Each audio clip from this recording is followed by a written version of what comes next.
Hey, what's cracking?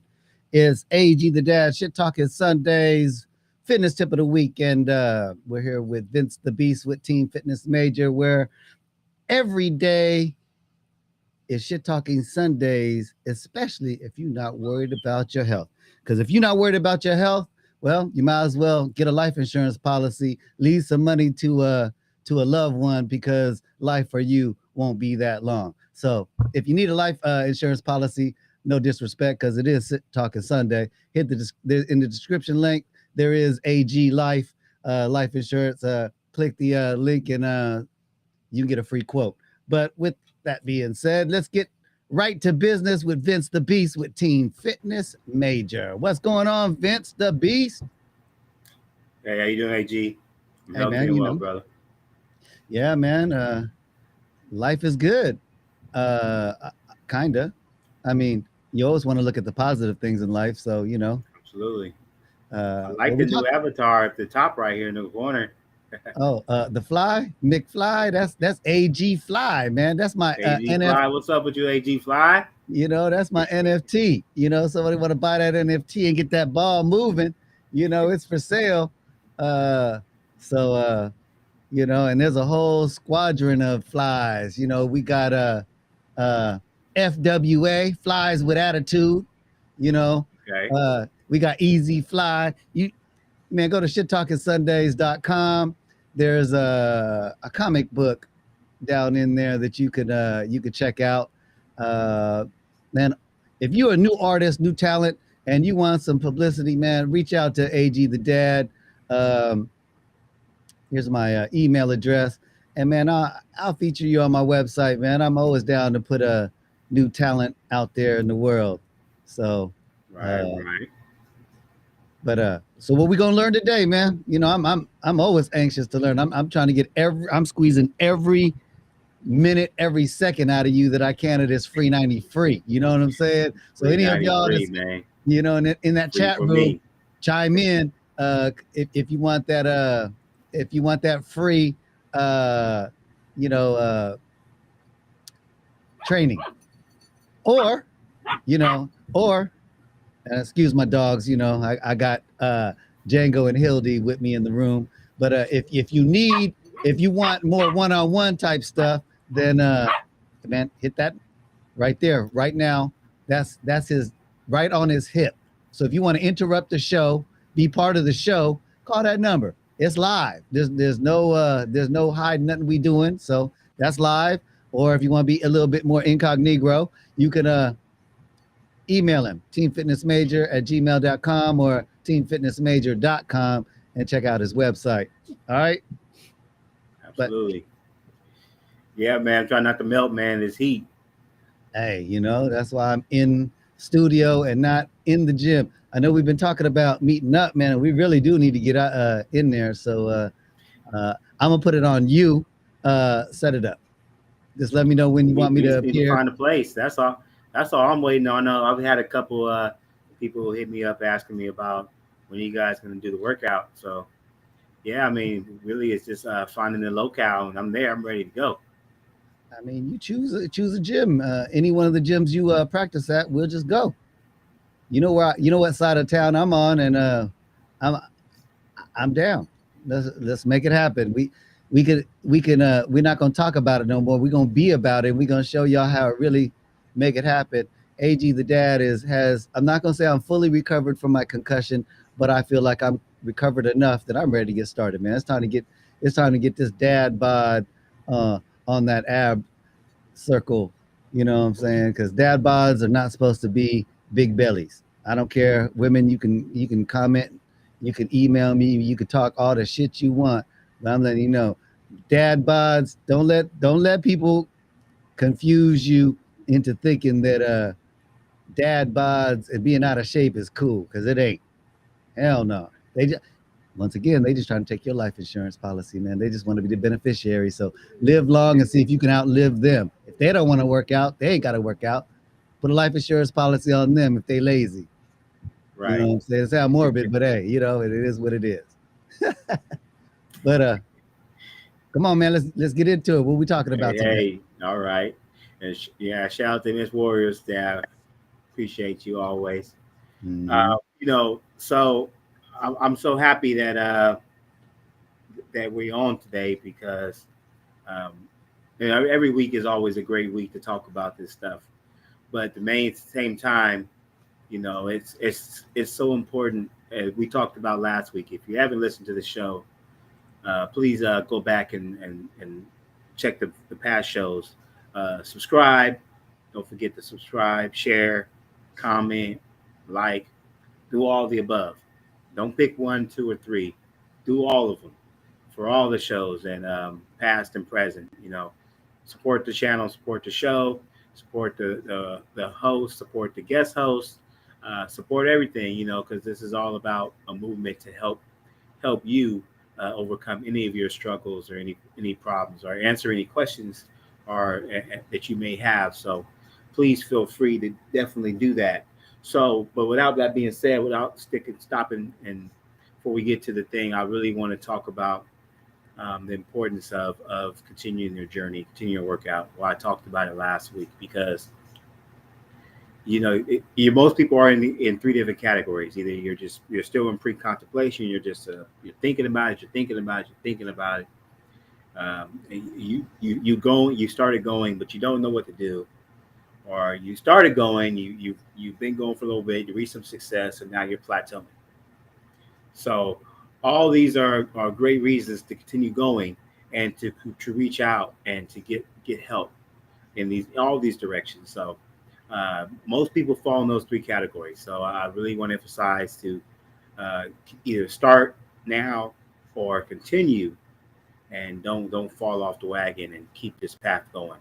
But today we're going to talk about unilateral versus bilateral exercise. Of course, most people may not know what that means, so let me break it down for you. We talked about this a little bit before when it comes to stability training, unilateral training, basically doing training one side of the body. Um, what I mean, so for instance, if you're doing a dumbbell press, or most dumbbell, not dumbbell, well, pretty much all dumbbell exercises actually. So when you're doing dumbbell exercises, it's typically a unilateral exercise. So if you're doing chest press, each side is doing its own work. So, and then if you're talking about bilateral, so basically that's both sides. So if you think about the same bench press, but now you're using a bar, a bar for your bench instead of dumbbells, or instead of bands, or instead of cables. So I'm gonna weigh in. I'm gonna just hit a little bit about the two different versions, why they are important, and it's one better than the other. So again, before don't forget to check us out. We do free consultations, like your boy AG Dad said. So hit the line up, hit the either for a free consultation, hit the phone number. See the number right here, or check us out teamfitnessmajor.com so that you can do your free quiz and free consultation and get a survey in to kind of see what is the best fit for you and how we can best work with you to help you achieve and create a better you. So also don't forget to mention you can always hit AG up too live also. Hit that number you see right there. So so there's so many ways for you to reach out and get in contact and get connected, and that's the main thing. That's how you get started, by getting connected, and getting your story out and seeing if there's something that we can do to help you, to motivate you, to keep you pushing forward. So unilateral, some of the best things about it, some of the better things about unilateral training, of course, is you're working individual sides, even though you might be doing the same exercises. So everyone has, I spoke before, everyone has a dominant side and a weak side. And the benefit of that is unilateral training is knowing and finding out which side. If you don't know, most people know, most people can already tell that they're dominant on one side or the other. But the benefit of it is to actually go ahead. Just to let you guys out there know, if you don't know which side your dominant arm is, just think on the level of Rosie or Rosita. Okay, whichever one you use the most, that's your dominant hand. Okay, if it's Rosie, it's your right hand. If it's Rosita, it's your left hand. Okay, just making sure we all understand. Okay, shit talking Sundays, man. I just gotta make sure that people, understand. Back to what you were saying, man. Hey, whatever analogy you need to recognize and remember that, go for it. It's your personal thought process when it comes to this. But unilaterally, though, you create that balance when it comes to your weak side and your strong and your dominant side. So creating that balance creates a lot of factors, because one, it helps you become overall stronger. It also helps you to stimulate a different surge of neuromuscular confusion, because now you're not just having to focus on lifting or pushing or pulling the weight, but now you have to worry about that balance individually on each side. So by doing that, it creates a different neuromuscular response, and which means that it forces your body to adapt. So now your body has to burn more calories, so you can burn more fat, and you can tone and build more, because you're pushing your body in your body's getting all these different levels of confusion between left side, right side, control, balance, and of course the strength aspect of it.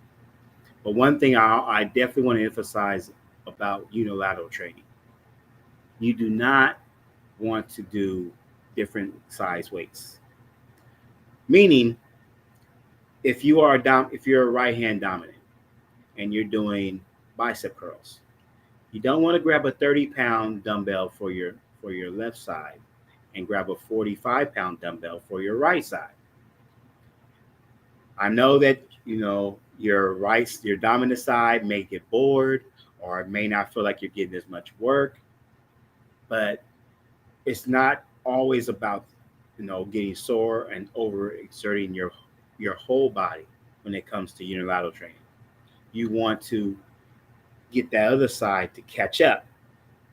Now, if you're constantly increasing the weight on your left and your right, different weights, you're going to constantly pull yourself towards that imbalance. And you don't want and you don't want to have, especially if it's your dominant side.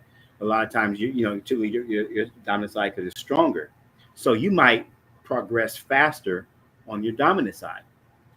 So you don't want to have, in the case of doing bicep curls, you don't want to have your right arm being 2 inches bigger than your left arm, because you're doing your dominant side over, you're adding different weight sizes in regards to your dominant and your weak side.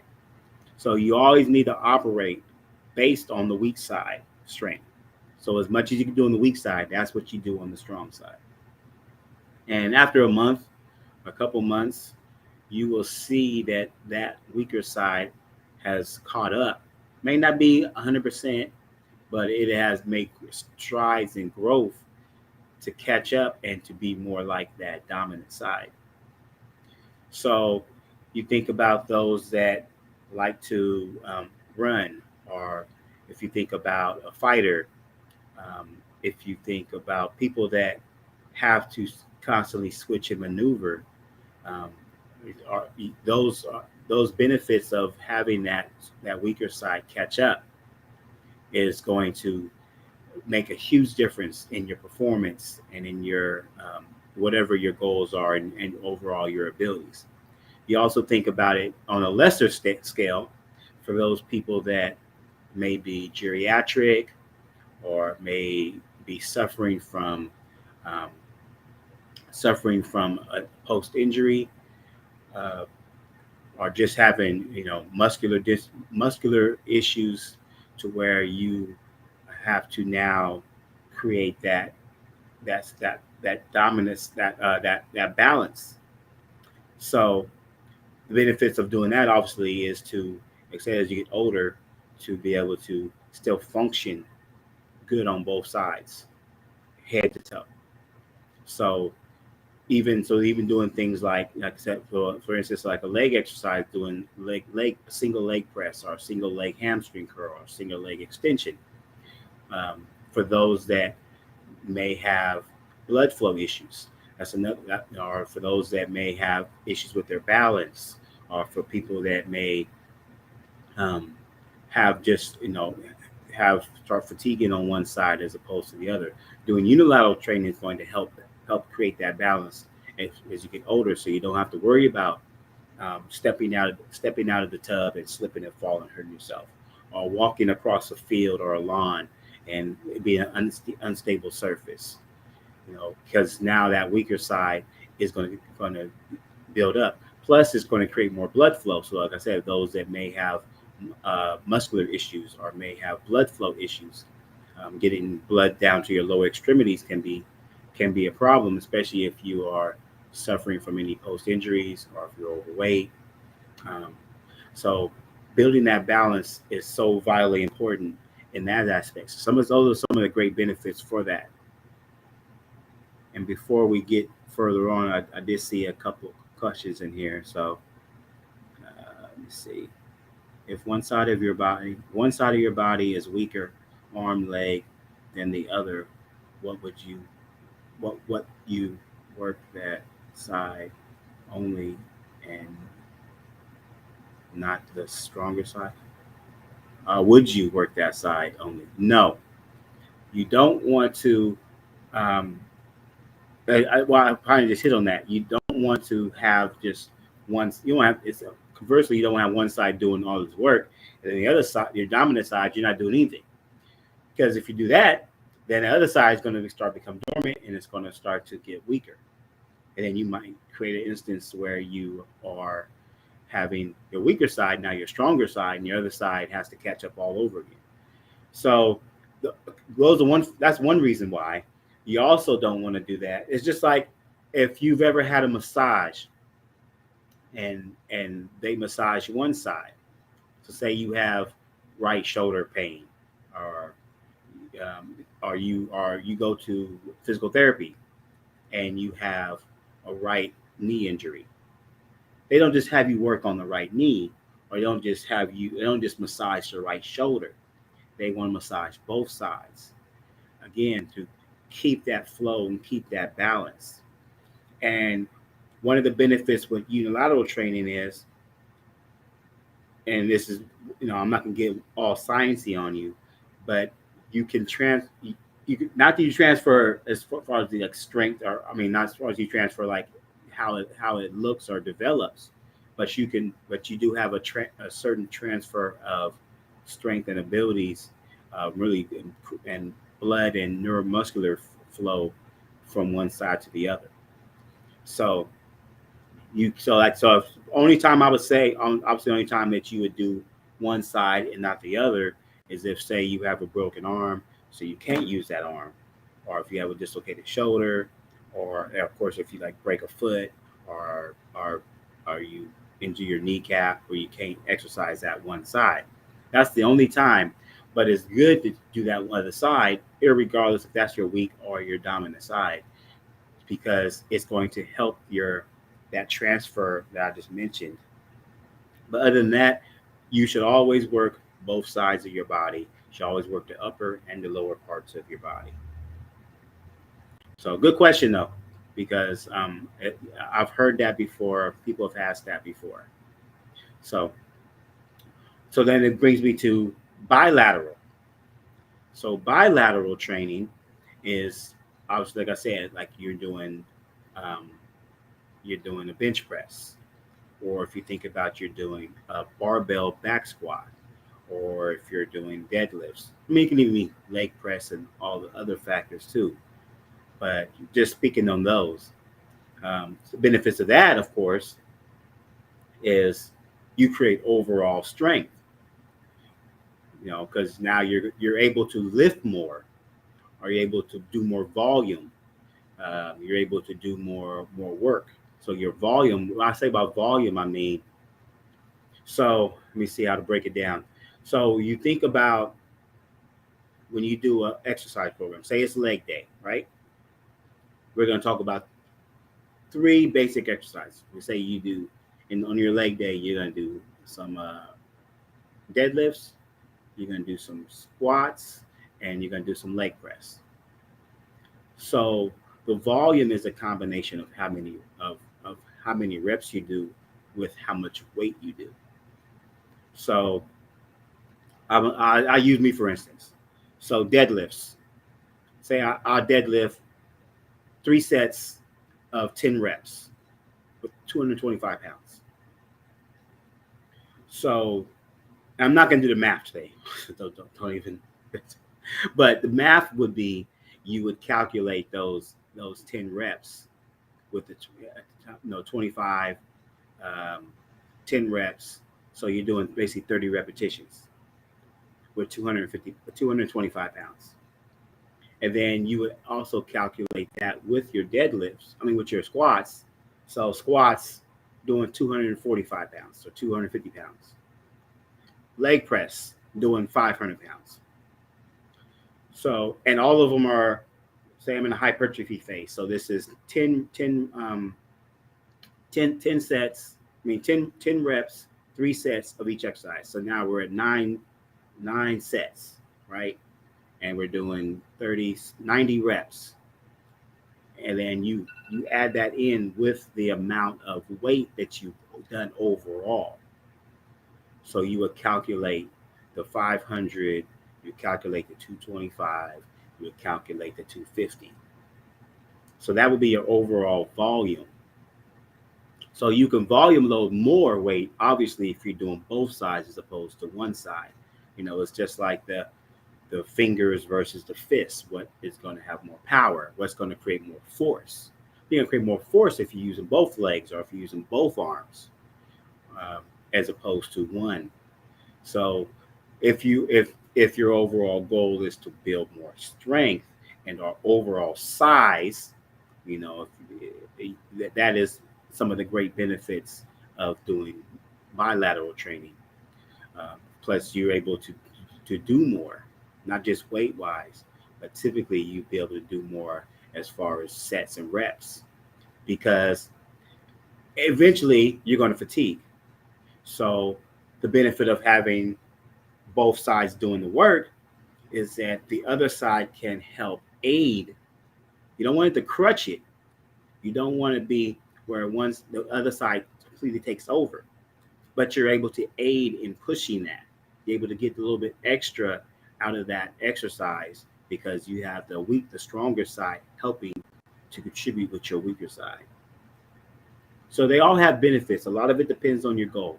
And as far as calories expenditure, obviously if you're able to do more reps or if you're able to do more weight, then you're able to burn a lot more calories, able to burn more fat, and you're able to grow your muscles more, which in turn creates more calories burned throughout a workout. But they kind of go hand in hand, at least with my training style and my programs, how I suggest it.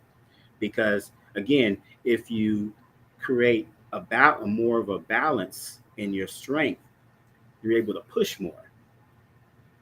So, but if you're not able to push more, you know, if you are just focusing on solely on working off the dominant side, when you do go to a unilateral training side, your weaker side is going to be more compromised. So it is so important to put both of those into different programs. You can tag team them a little bit. I mean, so say you will tag team them some if you do like a lunge and squats or lunge and leg press. You're obviously lunge is more of a singular leg exercise, but but you definitely want to highlight a program where you are bringing yourself to a balance. Now, those workouts typically gonna go 4 to 8 weeks, whereas a strength one may go 4 to 6 weeks, 5 weeks. Um, just because if you are doing, I mean, it depends on what type of program you're doing. If you're doing max strength, if you're doing hypertrophy, if you're doing explosive strength, some type of a real high explosive or high endurance strength, a high output strength training, um, you will tend to fatigue out more as far as your joints. We talked about before your joints; they don't have the capillaries, they don't have the muscle, the tissues like you have in your muscle bellies, where you have more, you have fibers, you have tissue. So the recovery phase takes a little bit longer, and the soreness phase, the ability to recover is lengthened as you continue to grow. Because if you're doing a strength training, it's typically going to be a linear program where you are increasing more weight, you're increasing more volume, you're increasing more sets. So you're putting more stress on the body. Whereas if you're doing singular, unilateral training, the muscles, they're going to get fatigued, but the recovery is not going to be as bad because you're not doing as much weight. And depending on what you do, typically when you do unilateral training, a lot of times, at least we like to combine that with some stability training. So your compromise is going to be different because it's more about fatiguing and compromising or putting the muscles in your body in compromised positions from your stabilizer muscles, not necessarily your prime movers, not necessarily about. It's more about stressing the muscles around your ankles, around your knees, around your shoulders, your elbows, your wrists, your core, as opposed to stressing your back, your chest, your thighs, your butt. So they all have great benefits and they all work in unison. And it is good to cycle through different. That's why we talk about program progression and program designing. It is good to cycle through those and revert back to this between that one and other ones, let's say unilateral and other ones, so that you can reevaluate and reassess yourself. So a quick story about what I did when I first started training. I changed up my routine because I never really did a unilateral training. So I did a full 6 week program of solely unilateral training, and this was when I was still in school. So before that, we did assessments, and I'm just going to highlight the leg press. So my leg press at that time, my max was 750, and I did a 6 week program with unilateral training. And when I reassessed, my weight went up 300 pounds.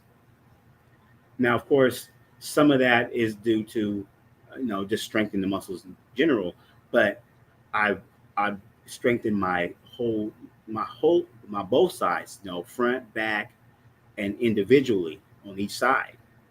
So again, I was talking about the volume, the output was higher. So just to give you a baseline understanding of what I mean by that. So my weight increased an extra 300 pounds on my max. So that's how I say they go hand in hand and they tie together.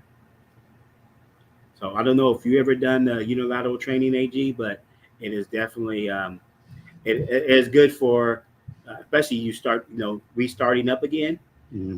Because it's going to stimulate not just muscle growth, but to stimulate your neuroreceptors, um, your joints, and it's just going to and your sister muscles, like the little intricate muscles that go attached to the big muscles.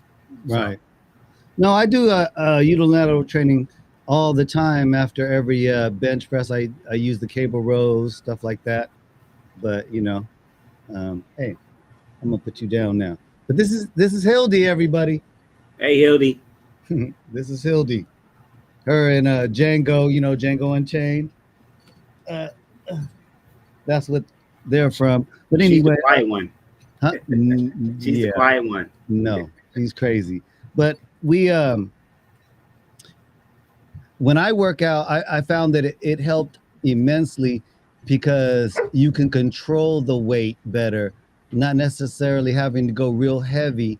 And when you come up, you can flex your chest for the presses, and then when you're doing the lunges and the leg press, you can kind of take deeper lunges and come up because it's not as heavy to control. So yeah, I use it all the time. I definitely recommend it. Yeah, I'm sad because it is a good way to challenge your muscles without over stressing them. Don't get me wrong, you can overtrain, but it's more challenging because you're going to get fatigued quicker. And another benefit of it is it lessens the chance of injury because you can't go as hard or as much as you want to as you would when you're doing a bilateral program. But conversely, doing it bilateral, it really helps you to increase your overall and change your body composition. Um, especially if you are focusing on growing like size wise or building or picking up, gaining weight, picking up muscle, picking up more poundage when it comes as far as muscle. So, like I said, they both have a uniquely and valuable role, but they are two separate things that they do, even though it's both related to exercise and weight training, or even body weight. I mean, you can do body weight as well.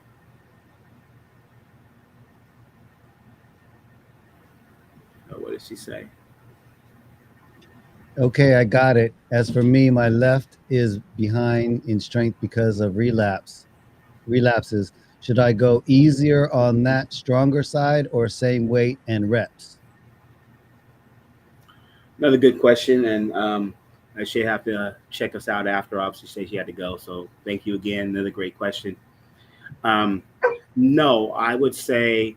Let me see. Let me go back. There was a couple things in that question. So Said that she found out her weak side. So what is that? Is that Rosita? That's Rosita, right? Yep, that's the So, Rosita so, side. so, okay. Easier on that strong side or same weight And in reps. reps. Well, you're going to typically, you're not going to do a power per se. I mean, you can do power, but most people, unless you're an athlete, you don't really need power. You're not going to do overall strength or big strength training, like I just mentioned on the unilateral program, because you're just not. So you're not going to be able to do it. So when I say by max strength or strength, I'm meaning like you're only doing 3 to 6 reps. So you're going to do more reps, and just because of you're not going to be able to build a lift enough weights to get a 3 rep or 5 rep exhaustion of the muscle. So because and unless I mean there's some things, I'm wrong. There are some things like if you did like a leg press, or if you did a dumbbell or a barbell lunge, you can get it to a 3 to 5 rep max. I mean, it's a 3 to 5 rep set, program that's going to fatigue you, but most of the time, vast majority of the work, that's not going to be the case. You're going to have to do uh, 8, 12, 15 reps, maybe 20 reps, you know, depending on the style and what you're trying to accomplish. But you're going to be that's going to be your number, typically 8 to 15 reps. Whereas with the bilateral, now you can really, like I said, you can change up. Like I said, when you do your max strength assessments, like I was talking about the leg press, you're typically, I mean, there's a couple of different ways, but it's typically going to be a 1 to 3 rep max, meaning that when you get to number 3, and we talk about my fitness scale, that's about it. You might be able to get 1 more, maybe 2 more reps in. But if you're maxing, you're pushing yourself to the max. Like it is, you can only do 1 more, maybe 2 more with good form. So and a little bit safer version is to do a 3 rep max. For obvious reasons, but I'll still explain. If you're doing a 1 rep max, you're doing 1, maybe be able to do 2 with that weight. So obviously it heightens the higher weight is going to heighten the level of you um, risking injury. So you think a power lifter, um, an Olympic lifter. We ever watch the Olympics or watch Olympic lifters or strength or strong men? They're doing 1 rep. It's one time they try to push that weight or pull that weight 1 time. That's basically like your 1 rep max. Obviously, it heightens the risk of danger of injury. So they've started pushing and creating more for those typically that are, maybe you're somebody that is general fit, or maybe are a little bit higher than that. I want to test myself. I want to see where I'm at. I want to test my strength. I want to do my strength assessment. So I'm gonna do 3 reps because it's not as challenging and it's not as risky. I mean, unless you're doing something for one of those competitions, things like that, you don't really need to do 1 rep max. So a 3 rep max is a good gauge. And you can even do a 3 rep max if you are not novice, but you're more intermediate, to where you have a bit of a fitness base and you just want to test yourself. Because again, it's going to be good safer. But with any other assessments, I always say make sure you have 1 to 2, depending on the exercise, real good spotters. And I say good spotters because I know people see some of these videos where people have spotters and the spotters are failing, and the person ends up dropping the weight or injuring themselves, and it's like, what was the spotter doing? So definitely make sure you have a spotter or 2 when it comes to doing any type of those assessments. But A 3 rep max is a good assessment if you want to gauge yourself as far as how strong you are. Um, that's not my thing anymore because I don't really have a reason to as far as doing those assessments. But for those that want to, those are a few ways to do it, and I recommend the 3 rep over the 1 rep. Let's see, any more questions? None on the chat. Let me see. I think I had one that was text to me. Let me check. Oh, okay.